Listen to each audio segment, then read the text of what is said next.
ప్రజలని గళం ప్రజాబలం AR5 news కి స్వాగతం.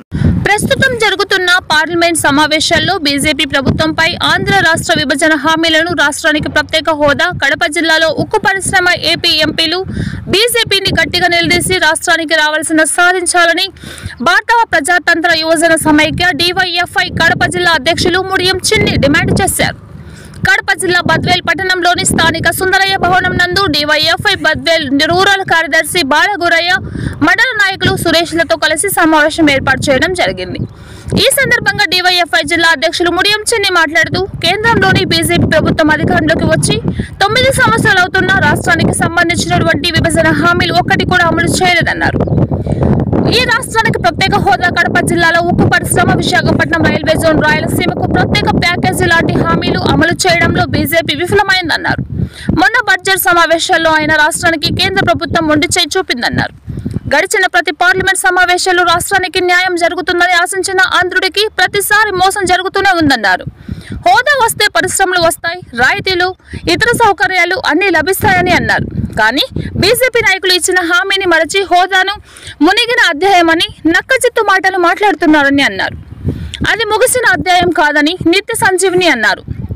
కడప ఉక్కు ఆంధ్రుల హక్కు అనే 3 మంత్రులు మారితే 3 శిలా ఫలకాలు పడిన ఏకైక పరిశ్రమ కడప ఉక్కుకి దక్కిందన్నారు. శిలా పథకాలు వేసినంత త్వరగా పరిశ్రమల ఏర్పాటులో పాలకు చిత్తశుద్ధి లేదన్నారు. కడప ఉక్కు వేస్తే వెనుకబడిన రాయలసీమకు నిరుద్యోగులకు ఉద్యోగ ఉపాధి అవకాశాలు లభిస్తాయన్నారు. కానీ కేంద్రంలోని బీజేపీ ఫీజులు బట్టి పేరుతో ఉక్కు పరిశ్రమను అడ్డుకుందన్నారు. వెనుకబడిన రాయలసీమకు బుందేలాంచ్ తరహా ప్యాకేజీ ఏమైందన్నారు. కడప అన్నమయ్య జిల్లా ఇన్ఛార్జ్ హృదయనాథ్, AR5 కడప జిల్లా స్టాఫ్ రిపోర్టర్ ఎం రామచంద్రయ్య. కేంద్రంతో పోరాటం చేసి ఉక్కు పరిశ్రమను సాధించినటువంటి పరిస్థితులు ఎక్కడెక్కడ లేవు. ఈరోజు కడప జిల్లాలో ఉన్నటువంటి నిరుద్యోగ యువకులు ఉద్యోగ అవకాశాలు లేక ఇతర రాష్ట్రాలకు, ఇతర దేశాలకు వలసలు వెళ్ళిపోయిన పరిస్థితి మనందరం చూస్తున్నాం. అదేవిధంగా రాయలసీమలో కరువు కాటకాలతో విలవిల్లాడుతున్నటువంటి ప్రాంతంలో చాలా మంది చదువుకున్నటువంటి నిరుద్యోగులకు ఉద్యోగాలు రావని ఆలోచనతో ఆత్మహత్యలు కూడా చేసుకున్నటువంటి పరిస్థితి ఈ రాష్ట్రంలో, మన కడప జిల్లాలో ఎక్కువ శాతం ఉంది.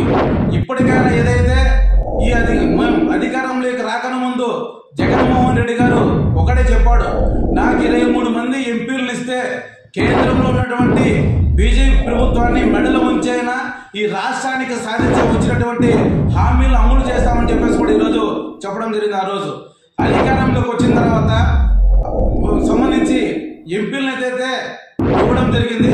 కానీ ఒక్క ఎంపీ కూడా బడ్జెట్ సమావేశాలు కానీ, పార్లమెంట్ సమావేశాలు కానీ, కడప జిల్లాలో ఉక్కు పరిశ్రమ పైన కానీ, ఈ రాష్ట్రానికి రావాల్సినటువంటి ప్రత్యేక ప్యాకేజీ విషయంలో కానీ, అదేవిధంగా ప్రత్యేక హోదాల విషయంలో కానీ ఇటువంటి కేంద్రంపై పోరాటం చేసినటువంటి పరిస్థితి ఎక్కడెక్కడదు. ఇప్పటికైనా పార్లమెంట్ సమావేశాల్లో ఒక్కటే చెప్తాం, ఈరోజు DYFI యువజన సంఘంగా ఇప్పటికైనా పార్లమెంట్ సమావేశాల సందర్భంగా కేంద్రం పైన పోరాటాలు చేయండి. అవసరమైతే మీ ఎంపీ పదవులకు రాజీనామా చేసైనా ఈ కడప జిల్లా ఉక్కు పరిశ్రమ, ఈ రాష్ట్రానికి ప్రత్యేక హోదా సాధించాలని చెప్పేసి కూడా ఈరోజు తెలియజేస్తున్నాం. లేని పక్షంలో 2024 సంవత్సరం ఎన్నికల కాలంలో మీరు ఇదే విధంగా డబుల్ గేమ్ ఆడి నిరుద్యోగ యువతి ప్రజలను మోసం చేయాలని ప్రయత్నం చేస్తే 2024 సంవత్సరంలో ఈ ప్రజలు, మేధావులు, విద్యార్థులు, యువకులు అందరూ కలిసి 2024లో సరైన రీతిలో, సరైన సమయంలో గుణపాఠాలు చెప్తారని చెప్పేసి కూడా ఈరోజు రాష్ట్ర ప్రభుత్వానికి ఈరోజు హెచ్చరిక జారీ చేస్తున్నాం. అదేవిధంగా ఈరోజు పార్లమెంట్ సమావేశాల్లో మనం చూస్తున్నాం, ఏ ఒక్క ఎంపీ కూడా ఈ రాష్ట్రానికి నిధుల విషయంలో కానీ, అదేవిధంగా పెండింగ్ ప్రాజెక్టు విషయంలో కానీ, ప్రత్యేక హోదా విషయంలో కానీ, కడప జిల్లా ఉక్కు పరిశ్రమ విషయంలో కానీ, ఈ రాష్ట్రానికి రావాల్సినటువంటి నిధులు కానీ, నికర జలాలు కానీ, పరిశ్రమల పైన ఏ ఒక్క ఎంపీ మాట్లాడినటువంటి పరిస్థితి ఎక్కడైనా లేదు. ఈరోజు కేంద్ర ప్రభుత్వం బీజేపీ చెప్తుంది, కడప జిల్లాలో ఉక్కు పరిశ్రమ ఏర్పాటు చేయాలంటే ఫీజిబిలిటీ లేదని చెప్పేసి కూడా చెప్తుంది.